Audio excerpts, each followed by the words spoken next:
오늘 말씀의 제목이 바뀌었습니다. 한번 읽어보시겠습니다. 시작. 천국을 침노하는 사람들. 간단하게 침노싸 이렇게 이 정도로 오늘 말씀 통해서 성령께서 우리의 심령 가운데 간절함을 주시길 기도합니다. 제가 잠시 기도하고 시작하겠습니다. 감사하신 하나님 아버지, 천국 되신 예수님을 우리에게 주셔서 감사합니다. 우리에게 이 예수님을 얻고자 하는, 예수님을 알고자 하는 간절한 마음을 허락하여 주십시오. 이 시간 성령께서 말씀을 통해서 저희 심령 가운데 천국을 침노하고자 하는 간절함을 허락하여 주시길 간절히 기도합니다. 예수님의 이름으로 기도드렸습니다. 아멘. 여름 수양회가 이제 얼마 남지 않았습니다. 많은 우여곡절 끝에 준비하는 수양회 가운데 말씀과 성령의 역사가 충만할 수 있기를 기도합니다. 무엇보다 예수님은 천국은 침노하는 사람들의 것이라고 하셨습니다.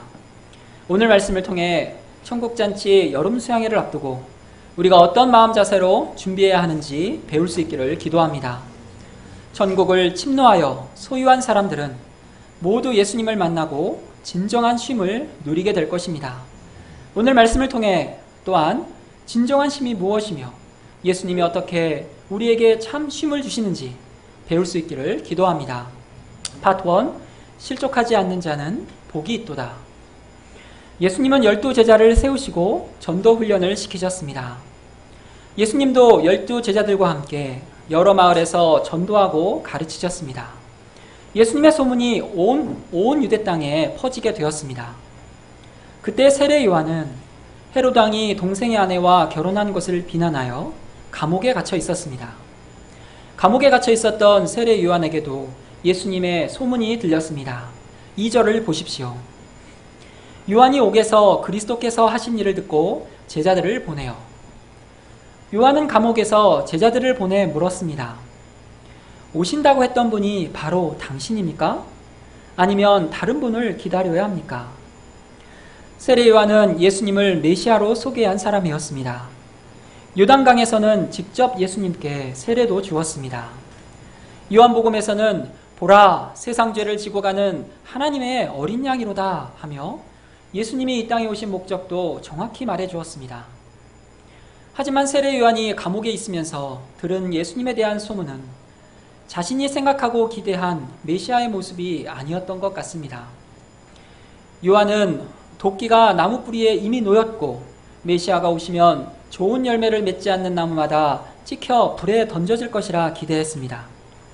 메시아가 오시면 그분은 손에 키를 들고 타작마당에서 키질을 하며 알곡은 모으고 쭉정이는 꺼지지 않는 불에 태우실 줄 알았습니다. 하지만 불의한 헤롯은 여전히 악을 행하고 있고 자신은 감옥에 갇혀 있었습니다. 사람들이 전하는 소문에 예수님은 안식일법을 어기고 병자를 고쳐주시며 세리와 죄인들의 친구가 되어 그들과 식사를 같이 하신다는 것이었습니다. 세례 요한이 생각한 메시아관이 무너지기 시작했습니다. 이런 그의 의심을 가지고 찾아온 그의 제자들에게 예수님이 말씀하셨습니다. 5절을 보십시오. 맹인이 보며 못 걷는 사람이 걸으며 나병한 자가 깨끗함을 받으며 못 듣는 자가 들으며 죽은 자가 살아나며 가난한 자에게 복음이 전파된다 하라. 예수님의 말씀은 700년 전 이사야 선지자의 예언의 말씀 그대로였습니다. 세례 요한은 지금이 심판의 때요, 종말의 때라고 생각했지만 예수님은 지금은 구원의 때요, 은혜 받을 만한 때였습니다. 예수님은 이 말씀을 통해서 잘못된 세례 요한의 메시아관을 바로잡아주고자 하셨습니다. 그리고 말씀하셨습니다. 6절 말씀을 다 같이 읽어보시겠습니다. 시작.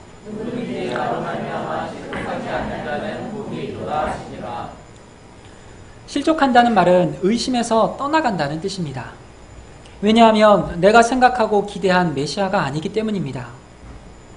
우리는 여기서 예수님을 바로 아는 것이 얼마나 중요한지 배우게 됩니다.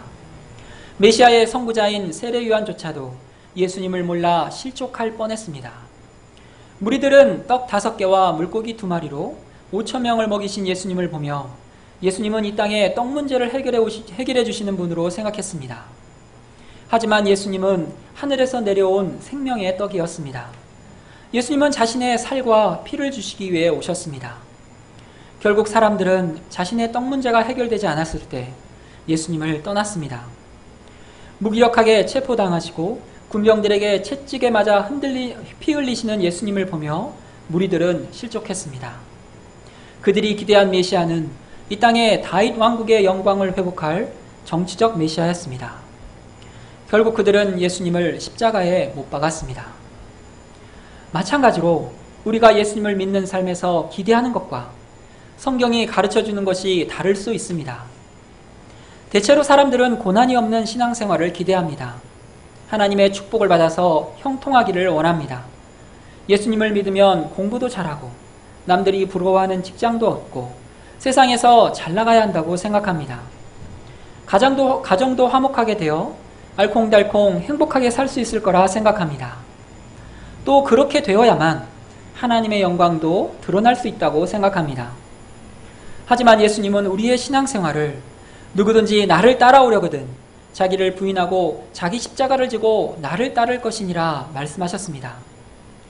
예수님을 따르는 삶은 주님과 동행하며 주님의 고난에 동참하는 삶이라고 하셨습니다.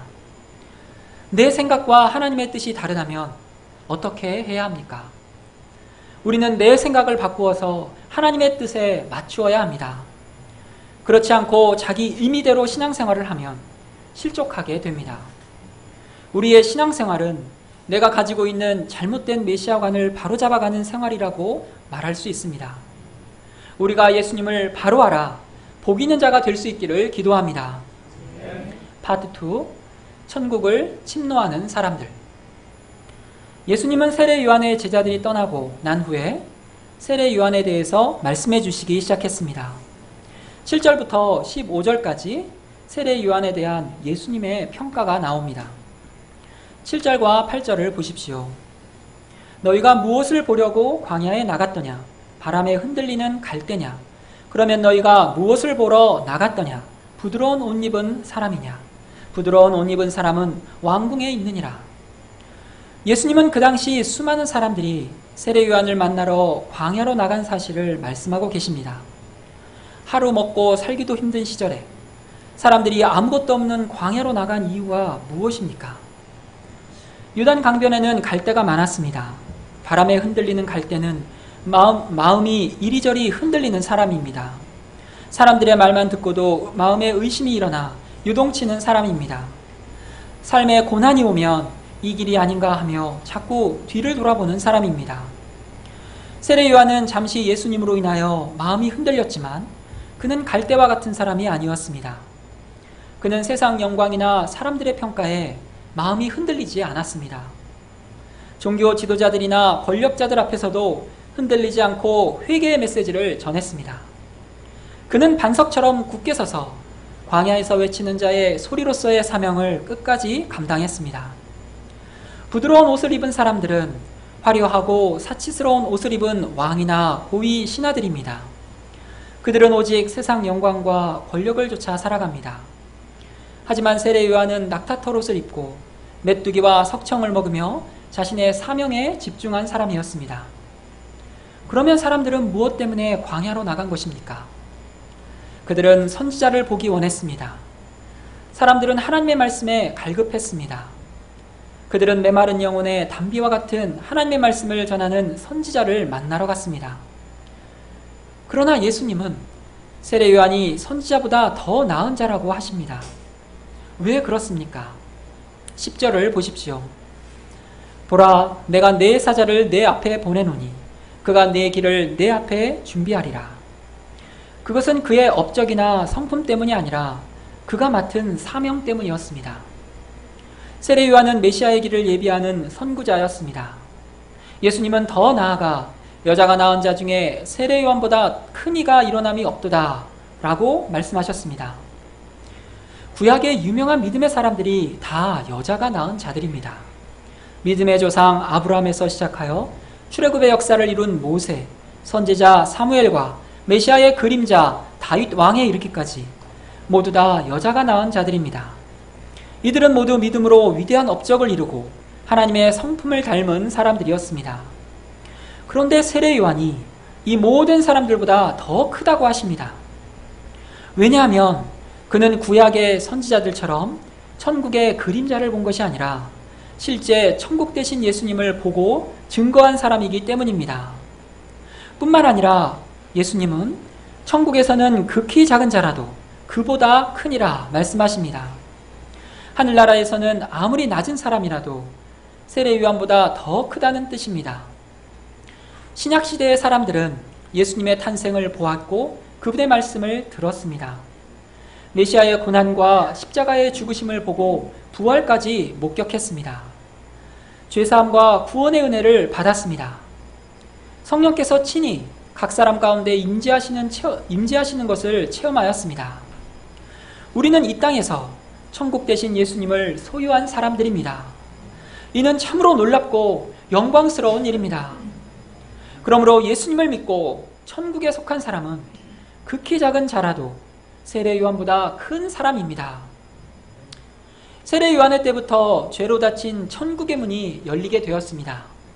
누구든지 자신의 죄를 진실하게 회개하고 예수님을 구주로 영접하면 천국에 들어갈 수 있게 되었습니다. 그런데 여기에는 하나의 원칙이 있습니다. 우리 12절을 다 같이 읽어보시겠습니다. 시작.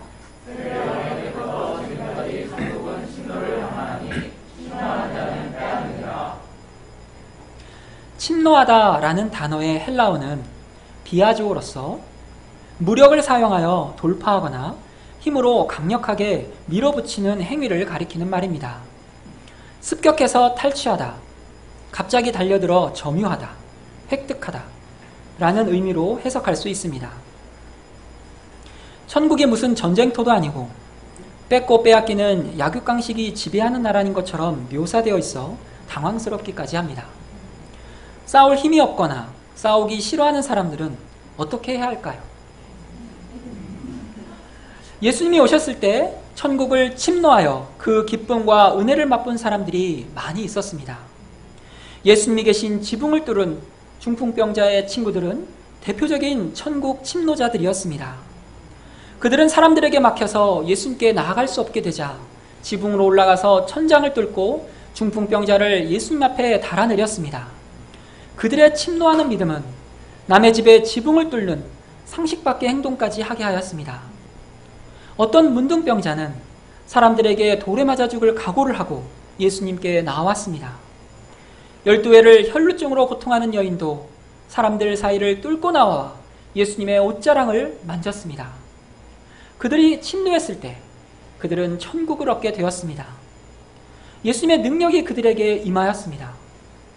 맹인들도 천국을 침노하였습니다. 그들은 예수님이 오셨다는 소문을 들었지만 어디 계신지 알지 못해서 소리쳤습니다. 다윗의 자손이여, 우리를 불쌍히 여기소서.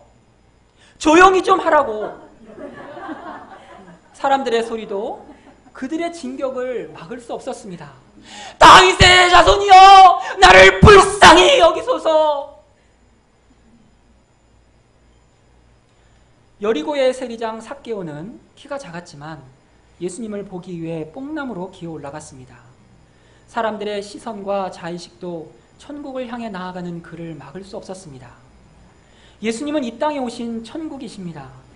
천국을 침노하는 사람들은 모두 다 한결같이 예수님께 나아가 구하고 찾고 두드리는 사람들이었습니다. 세례 요한의 때부터 더 구체적으로 말하면 예수님이 이 땅에 오시면서부터 천국은 침노를 당하고 있습니다. 지금도 천국은 침노하는 사람들로 인해 확장되고 있습니다. 그들은 모두 영적인 소원을 가지고 적극적으로 천국에 들어가고자 하는 사람들이었습니다. 입을 벌리고 감나무에서 감이 떨어지기만을 기다리는 사람이 아니었습니다. 감나무에 올라가서 감을 따는 사람들이었습니다. 영적인 소원이 없는 사람은 그냥 어떻게 되겠지 하면서 천국이 저절로 나에게 임하여 나를 변화시켜 줄 것으로 기대합니다. 인생의 여러 문제들 앞에서 하나님께 나아가 간절히 부르짖지 않습니다. 예수님은 침노하지 않는 것은 단순히 조용한 성격의 문제요, 그 사람의 스타일 문제가 아니라고 하십니다. 이 시대의 불신의 문제요, 회개하지 않는 문제라고 하십니다. 16절을 보십시오. 이 세대를 무엇에 비유할까? 예수님은 사람들의 문제를 장터에서 아이들이 놀고 있는 것에 비유하였습니다. 아이들이 혼인잔치 놀이를 하자고 하면서 흥겹게 피리를 부는데 춤추지 않고 가만히 있든다면 즉시 그 아이는 왕따가 될 것입니다. 장례식 놀이를 하자고 했는데, 그래서 가슴을 치고 슬피 울고 있는데 멀뚱멀뚱 보기만 한다면 더 이상 그 놀이를 할 수가 없을 것입니다. 세례 요한이 와서 먹지도 않고 마시지도 않자 사람들은 그는 귀신 들렸어 라고 말했습니다. 예수님이 와서 세리와 죄인들과 먹고 마시자 사람들은 저 사람을 봐, 탐욕이 많은 사람이네, 저 사람은 술꾼이야, 세리와 죄인의 친구로구만 이라고 말했습니다. 이렇게 말하는 그들의 문제가 무엇입니까? 그들은 어떤 놀이를 해도 반응이 없는 아이들처럼 근본적으로 천국에 관심이 없었습니다. 지옥의 심판의 말씀으로 경고해도 반응이 없고 천국잔치의 기쁨을 말해도 무감동한 사람이었습니다. 이 예수님의 말씀은 여름 수양회를 앞두고 있는 우리의 마음의 자세가 어떠해야 하는지 가르쳐 주십니다. 코로나로 인해 이전처럼 아름다운 자연 속에서 마음껏 찬양하고 기도하며 한 곳에 다 모여서 말씀을 공부할 수는 없지만 여전히 여름 수양회에는 말씀이 있고 소감이 있고 기도가 있습니다. 그런데 우리는 조용히 나이스하고 젠틀하게 소감을 쓰고 수양회 프로그램에 따라가면 될 것이라고 생각할 수 있습니다. 어떻게 되겠지 생각하며 가만히 기다리면 내 죄 문제가 해결되고 내가 변화될 것이라고 생각할 수 있습니다. 하지만 예수님은 천국은 침노하는 자의 것이라고 하였습니다. 이것은 믿음으로 천국을 맛본 모든 사람들에게 적용되는 천국의 원칙입니다. 어떻게 해야 침노하는 자가 될 수 있습니까? 너무나 간단합니다. 피리를 불 때 춤을 춰야 하고 슬플 때 가슴을 치며 울어야 합니다. 관심이 중요합니다. 반응하는 것이 중요합니다. 기도가 필요한 사람을 위해서 기도해 줘야 합니다. 말씀 강사님들과 소감 강사님들을 위해서 기도해야 합니다. 참석하는 양들을 위해서 기도해야 합니다. 그리고 나의 간절한 기도 제목이 무엇인지 찾아야 합니다. 그리고 간절한 마음으로 구하고 찾고 두드려야 합니다. 문둥병자처럼 나의 추한 내면을 들고 예수님 앞으로 나아가야 합니다. 혈루병 여인처럼 인생 문제를 들고 나아가야 합니다. 예수님을 만나기까지 남의 지붕을 뚫기까지 해야 합니다. 눈먼 소경처럼 예수님께 보고 싶다고 부르짖어야 합니다. 다른 사람의 시선을 의식할 처지가 아닙니다. 주여 내 눈을 뜨게 해주소서. 주여 내 더러운 죄를 깨끗이 씻어주소서. 죄사함의 기쁨을 허락해 주소서. 주여 사랑이 없는 저에게 십자가에 못 박히신 예수님의 사랑을 알게 해주소서. 주여 가정복음화를 이루어 주소서. 주여 우리 아이들이 거듭나게 해주소서. 수양에는 집중되는 말씀 가운데 성령님이 강하게 역사하시고 천국 대신 예수님을 만날 수 있는 절호의 기회입니다. 예수님은 반드시 우리의 기도를 들으사 구원과 회복의 천국잔치를 허락해 주실 것입니다. 우리가 여름 수양회를 침노하는 자의 간절한 마음으로 준비할 수 있기를 기도합니다. 그리하여 목자님들과 부모님들, 학생 목자님들 모두가 천국을 빼앗아 누릴 수 있기를 간절히 기도합니다. 20절을 보십시오. 예수께서 권능을 가장 많이 행하신 고을들이 회개하지 아니하므로 그때 책망하시되 20절부터 24절에까지는 끝까지 회개하지 않는 사람들을 향한 예수님의 책망의 말씀입니다. 고라시는 가버나움에서 북쪽으로 걸어서 1시간 정도의 거리에 있는 도시입니다. 이 부근 산 위에서 예수님은 주옥 같은 산상수훈 말씀을 주셨습니다. 베세다는 요단강 북쪽 입구에 위치한 도시로서 예수님은 이곳에서 오병이어로 5,000명을 먹이는 기적을 행했습니다. 가버나움은 예수님이 거처한 동네로서 예수님이 공생의 3년 동안 가장 많은 이적을 행하셨던 곳이었습니다. 문둥병자를 고쳐주셨고 백부장의 하인도 말씀으로 고쳐주셨습니다. 중풍병자, 혈루병 여인도 그곳에서 고쳐주셨습니다. 소경과 귀신 들려 벙어리 된 사람도 고쳐주셨습니다. 그들은 예수님의 권능과 말씀을 가장 많이 보고 들었지만 회개하지 않았습니다. 두로와 시돈에게 같은 기적을 베풀었다면 그들은 벌써 베옷을 입고 죄를 뒤집었으며 회개했을 것이라고 하셨습니다. 이미 멸망한 소돔조차도 예수님이 베푸신 기적을 보았다면 회개하여 오늘까지 남아있었을 것이라고 하셨습니다. 이들이 이처럼 끝까지 회개하지 않는 이유가 무엇입니까? 23절을 보십시오. 가버나움아, 내가 하늘에까지 높아지겠느냐? 음부에까지 낮아지리라. 많은 말씀과 이적에도 불구하고 회개하지 않는 것은 교만 때문이었습니다. 그들이 하늘에까지 높아지고자 했다는 것은 하나님의 위치에 올라가고자 한 것이었습니다. 사람들은 가만히 있으면 자연스럽게 하나님의 자리에 앉아서 하나님처럼 생각하고 행동하고 판단하고자 합니다. 하나님을 알지만 하나님을 영화롭게도 하지 않고 감사하지도 않습니다. 늘 자신의 영광과 성공에만 관심을 갖습니다. 이런 교만한 본성 때문에 사람들은 낮아져 겸손히 천국을 구하지 않습니다. 하나님의 은혜를 풍성하게 체험하고 그러고도 여전히 회개할 줄 모르는 사람은 차라리 처음부터 예수님을 몰랐거나 믿지 않았던 것이 좋을 것입니다. 왜냐하면 그런 사람들은 나중에 더 무서운 심판이 주어질 것이기 때문입니다. 예수님이 말씀하십니다. 내가 너희에게 이르노니 심판날에 소돔 땅이 너보다 견디기 쉬우리라. 파트 3. 내가 너희를 쉬게 하리라. 25절을 보십시오. 그때 예수께서 대답하여 이르시되 천지의 주제이신 아버지여, 이것을 지혜롭고 슬기 있는 자들에게는 숨기시고 어린아이들에게는 나타내심을 감사하나이다. 세상에서 지혜롭고 슬기 있는 사람들은 자기의 경험과 지식으로 스스로 문제를 해결할 수 있다고 생각하는 사람들입니다. 그러므로 더 이상 배우려고 하지 않습니다. 자신이 의롭다 생각하기 때문에 예수님이 필요 없습니다. 반면 어린아이와 같은 사람들은 늘 자신의 부족함을 알고 배우고자 힘쓰는 사람입니다. 자신에게 자랑할 것이 없기 때문에 늘 겸손합니다. 어린아이가 부모를 의지하는 것처럼 예수님을 의지하지 않으면 한순간도 살 수 없다는 것을 알기 때문에 예수님의 손을 꼭 붙잡고 다닙니다. 하나님의 뜻이 무엇입니까? 세상에서 지혜롭고 슬기 있는 사람들에게 예수님이 숨겨지는 것입니다. 그들은 자기들의 지혜와 지식으로 예수님이 누구인지 알지 못하고 하나님 아버지를 알 수 없습니다. 예수님은 마태복음 18장 3절에서 말씀하셨습니다.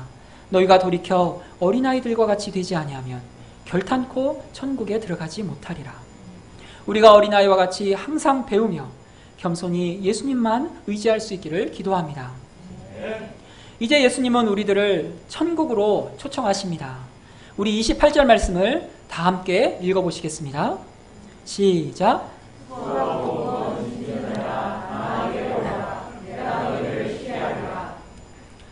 예수님의 말씀에는 우리 인생의 특징을 한마디로 말씀해주고 계십니다. 그것은 수고하고 무거운 짐을 지고 살아간다는 것입니다. 인간의 수고로운 삶은 죄로 말미암아 시작되었습니다. 창세기 3장에서 하나님은 죄를 범한 아담에게 말씀하셨습니다. 땅은 너로 말미암아 저주를 받고 너는 내 평생에 수고하여야 그 소산을 먹으리라. 땅이 내게 가시덤불과 엉겅퀴를 낼 것이라. 내가 먹을 것은 밭의 채소인즉 내가 흙으로 돌아갈 때까지 얼굴에 땀을 흘려야 먹을 것을 먹으리니. 사람들은 먹고 살기 위해서 얼굴에 땀이 날 때까지 수고해야 합니다. 늘 일에 치여서 피곤하고 지쳐 있습니다. 학생들은 초등학교 때부터 대학교까지 쉼없이 공부해야 합니다. 공부를 멈추면 성적이 떨어지고 성적이 떨어지면 세상에서 망한다고 생각하기 때문에 쉴 수가 없습니다. 고등학교에 올라가면 경쟁은 더욱 치열해지고 좀 더 나은 대학에 들어가고자 밤새워 공부합니다. 여학생들은 공부와 다이어트를 같이 하느라 더욱 수고스러워 보입니다. 공부를 위해서 예배도 부담스럽습니다. 대학에 들어가면 여유와 낭만이 있을 것 같지만 직장에 들어가기 위해서 열심히 스펙을 쌓아야 합니다. 직장에 들어가서 경쟁은 끝이 아닙니다. 예전에는 과장만 되어도 신문을 읽으며 느긋하게 일했는데 지금은 차장, 부장이 되어서도 열심히 자기 개발을 해야 합니다. 자녀들의 비싼 학원비를 위해서 맞벌이는 필수가 되었습니다. 빚을 내어서 집을 마련한 사람들은 평생 대출이자를 갚아나가야 합니다. 무엇보다 우리의 마음을 가장 무겁게 짓누르는 것은 죄의 짐입니다. 죄의 짐은 근본적으로 하나님을 떠난 데서 오는 것입니다. 인생의 주인이 하나님이 아니라 내가 될 때 필연적으로 생기는 두려움과 불안입니다. 부모 없는 고아처럼 삶의 염려와 걱정이 끊이지 않습니다.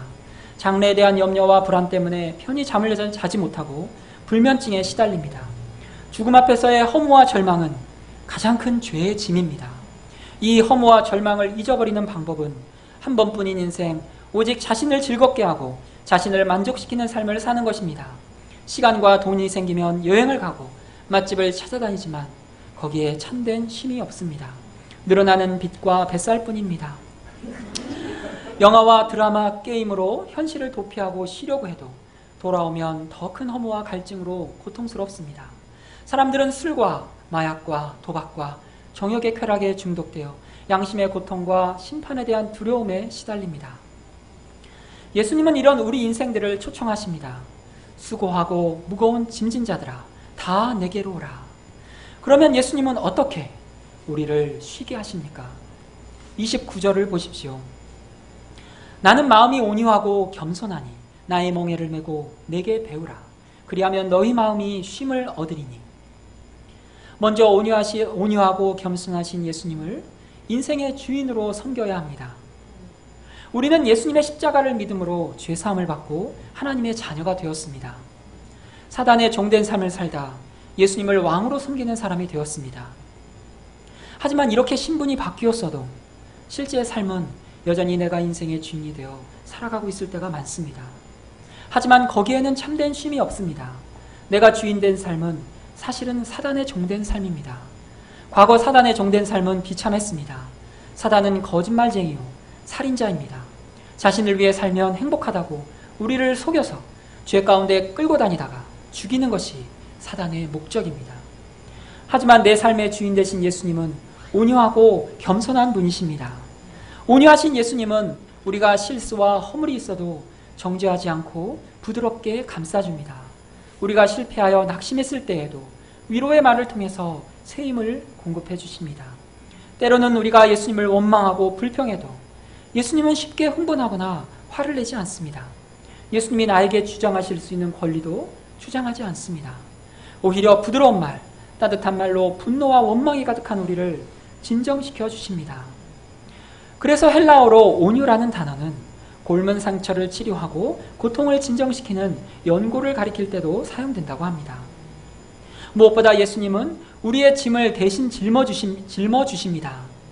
예수님은 우리의 무거운 짐, 인생의 무거운 짐, 율법의 멍에와 짐을 대신 짊어주십니다.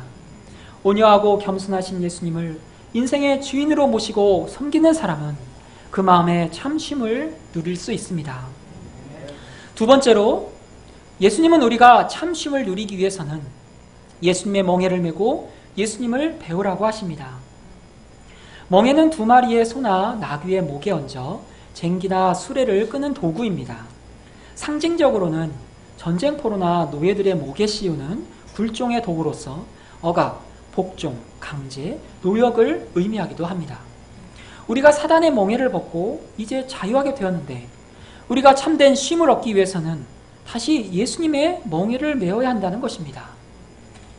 하지만 예수님의 멍에는 억압, 복종, 강제, 노역의 도구가 아니라 일을 하기 위한 도구요, 동시에 일을 쉽게 하는 도구입니다. 하나님은 인간을 사명인으로 창조하셨습니다. 의미 있는 일, 하나님이 주신 사명을 감당하는 존재로 지으셨습니다. 예수님의 멍에는 우리가 하나님의 사명을 잘 감당할 수 있도록 힘을 집중시켜주고 효율적으로 일을 할 수 있도록 만들어줍니다. 30절을 보십시오. 이는 내 멍에는 쉽고 내 짐은 가벼움이라. 예수님은 내 멍에는 쉽다고 하셨습니다. 여기서 쉽다는 말의 원문의 의미는 몸에 잘 맞는다는 의미입니다. 내가 이 세상에서 하나님이 나를 지으신 목적과 일치하는 삶을 산다면 정말 즐겁고 능력 있는 삶을 살 수 있습니다. 나에게 꼭 맞는 멍에는 지기가 쉽고 짐을 가볍게 만들어줍니다. 이것이 역설의 축복입니다. 멍에를 메면 멍에를 맨 만큼 힘들고 무거워야 하는데 도리어 가벼워진다는 것입니다. 기도의 멍에는 무거운 멍에가 아니라 삶의 짐을 예수님께 맡기는 축복을 누리게 됩니다. 주일에 예배를 드리는 멍에는 영적인 안식을 줍니다. 저에게 있어서 말씀을 전하는 멍에는 속박이 아니라 저에게 사람들로부터 자유하게 하고 하나님만 바라보게 하는 멍에입니다. 하루하루 말씀을 읽는 멍에는 우리의 삶에 영적 질서를 세워주고 깊은 영성을 공급해 줍니다. 교회에서 맡겨주시는 일을 감당하는 멍에는 멍에를 잘 지면 실제적인 믿음과 하나님과 동역하는 기쁨을 얻게 됩니다. 또한 예수님이 우리에게 지워주시는 짐은 가볍다고 합니다. 왜 그렇습니까? 그것은 예수님이 우리의 짐을 대신 져주시기 때문입니다. 예수님은 날마다 나의 삶의 짐뿐만 아니라 십자가에서 나의 모든 죄의 짐을 대신 져주십니다. 시편 기자는 말합니다. 날마다 우리 짐을 지시는 주, 곧 우리의 구원이신 하나님을 찬송할지로다. 그러므로 우리가 날마다 나의 짐을 예수님께 맡겨야 합니다. 그것은 빌립보서 4장 6절 말씀처럼 모든 일을 기도와 간구로 주님께 아뢰는 것입니다. 아무것도 염려하지 말고 오직 모든 일에 기도와 간구로 너희 구할 것을 감사함으로 하나님께 아뢰라. 신앙생활을 하면서도 우리가 쉼을 누리지 못하는 이유가 무엇입니까? 인생의 수고와 무거운 짐을 내 인생의 주인 되신 예수님께 내려놓지 않기 때문입니다. 또한 예수님의 멍에를 메고 예수님을 배우지 않기 때문입니다. 예수님은 마음이 온유하고 겸손하신 분이십니다. 그래서 우리에게 할 수 없는 것을 요구하지 않으십니다. 실수하고 넘어져도 정죄하지 않으시고 실수와 실패 속에서 예수님을 배우도록 하십니다. 우리의 연약함을 잘 아시고 우리의 짐을 져주시는 예수님 안에서 우리는 참된 쉼을 누리고 점차 건강한 하나님의 사람으로 성장할 수 있습니다. 결론입니다. 천국은 침노하는 사람들의 것입니다. 천국은 침노하는 사람들로 인해 확장되고 있습니다. 우리가 천국잔치 여름수양회에서 천국을 침노하는 사람들이 될 수 있기를 기도합니다. 천국을 빼앗는 사람들과 예수님이 주시는 쉼은 깊은 관련이 있는 것을 깨닫게 되었습니다. 천국을 침노하는 자가 예수님을 만날 수 있고 예수님을 만난 사람이 인생의 참된 쉼을 누릴 수 있기 때문입니다. 우리가 여름 수양회를 기도로 준비하며 천국으로 진격하는 수양회가 될 수 있기를 기도합니다.